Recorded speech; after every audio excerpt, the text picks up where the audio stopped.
السلام علیکم ناظرین، امید ہے آپ سب ٹھیک ٹھاک ہوں گے۔ آج ہم بات کریں گے عورتوں پر گھریلو تشدد کے حوالے سے۔ تشدد کی بے شمار اقسام ہیں۔ عام طور پر ہمارے ذہنوں میں صرف جسمانی تشدد کو ہی ظلم مانا جاتا ہے، جبکہ میرے نزدیک ذہنی طور پر کسی کو پریشان کرنا اور نفسیاتی دباؤ ڈالنا سب سے بڑی تشدد کی قسم ہے۔ ملک بھر میں گھروں میں نفسیاتی دباؤ کے ذریعے تشدد اور گالم گلوچ عام ہے۔ قابل ذکر بات یہ ہے کہ ہر طبقے میں تشدد کی مختلف قسم رائج ہے۔ جیسے نچلے غریب طبقے میں جہاں ان پڑھ لوگ ہوتے ہیں، وہ اپنی عورتوں کو جسمانی طور پر تشدد کا نشانہ بناتے ہیں۔ خواتین کو گھروں میں مار پیٹ بھی ہوتی ہے اور شوہر اپنی حیثیت کا ناجائز فائدہ بھی اٹھاتا ہے۔ سفید پوش طبقے میں جو عمرہ کی فہرست میں نہیں آتے مگر غریب بھی نہیں ہوتے، وہاں جسمانی تشدد کے ساتھ عورتوں پر ذہنی تشدد بھی کیا جاتا ہے، اور عورتیں ماں باپ کی عزت اور خاندان والوں کے طعنوں کے خوف سے چپ چاپ سب برداشت کرتی ہیں۔ اور تیسری قسم ان عمرہ کی ہے جہاں عموماً ہاتھ اٹھانا معیوب سمجھا جاتا ہے، مگر ذہنی طور پر عورت کو اتنا پریشان کیا جاتا ہے کہ اکثر اوقات خواتین خود ہی اپنی زندگی کا خاتمہ کر لیتی ہے۔ خاندانی جھگڑوں میں کوئی دخل نہیں دیتا۔ اگر بیوی رشتہ داروں سے شوہر کے تشدد کی شکایت بھی کرے تو اسے صبر اور زبان بندی کا درس دیا جاتا ہے۔ حالانکہ شوہر کا بیوی پر ہاتھ اٹھانا ثابت کرتا ہے کہ آدمی ذہنی طور پر بیمار ہے، اور ایسے نفسیاتی طور پر بیمار لوگ کسی بھی بڑے حادثے کا سبب بن سکتے ہیں۔ گھریلو تشدد کے معاملات میں پولیس تک دخل اندازی نہیں کرتی، مگر اگر کسی عورت پر اس کے سسرال والے یا خاندان والے یا پھر اس کا شوہر جسمانی تشدد کریں اور چوٹیں شدید نوعیت کی ہوں تو اس عورت کو فوری طور پر فوجداری مقدمہ درج کروانا چاہیے۔ اندراج مقدمہ کے لیے تعزیرات پاکستان کی شامل جسمانی ضرب سے متعلق جرائم دو حصوں میں تقسیم ہیں۔ اول تو شدید چوٹوں سے متعلق جرائم میں ان کے متعلق پولیس مقدمہ کا اندراج کر کے فوری تفتیش کرنے کا اختیار رکھتی ہے۔ ان کو قانون کی زبان میں قابل دست اندازی پولیس کہا جاتا ہے، جبکہ دوسری معمولی نوعیت کی ضربیں یا جرائم سے متعلق حصہ ہے۔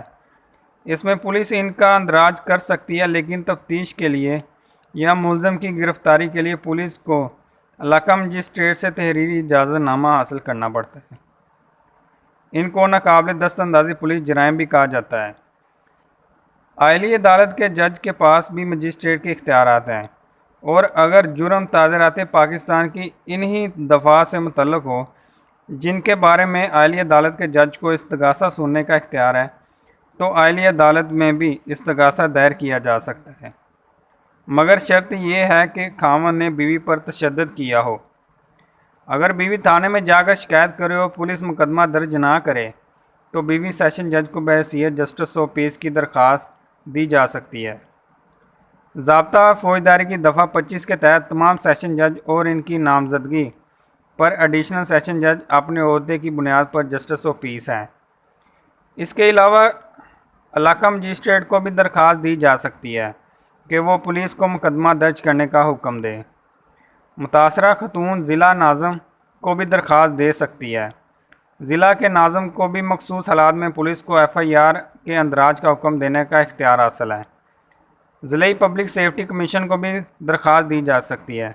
اس کے علاوہ ہائی کورٹ میں ریٹ دائر کی جا سکتی ہے کہ عدالت عالیہ پولیس کو قانون کے مطابق مقدمہ درج کرنے کا حکم دے۔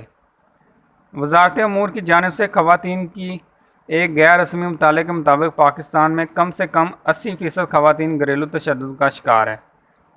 شعبہ خواتین وومنز ڈویژن کی شائع شدہ رپورٹ بیٹڈ ہاؤس وائفز ان پاکستان کے مصنفین کے مطابق تمام صوبوں میں زیادہ تر عورتوں پر تشدد کیا جاتا ہے۔ فرق صرف اتنا ہے کہ نوعیت، شدت اور وجوہات مختلف ہوتی ہے۔ گھریلو تشدد ایک ایسا موضوع ہے جس پر خواتین بات کرنا پسند نہیں کرتی، اور اگر کوئی ہمت کر کے آواز اٹھائے تو اس کو لوگوں کے سرد رویوں کا سامنا کرنا پڑتا ہے۔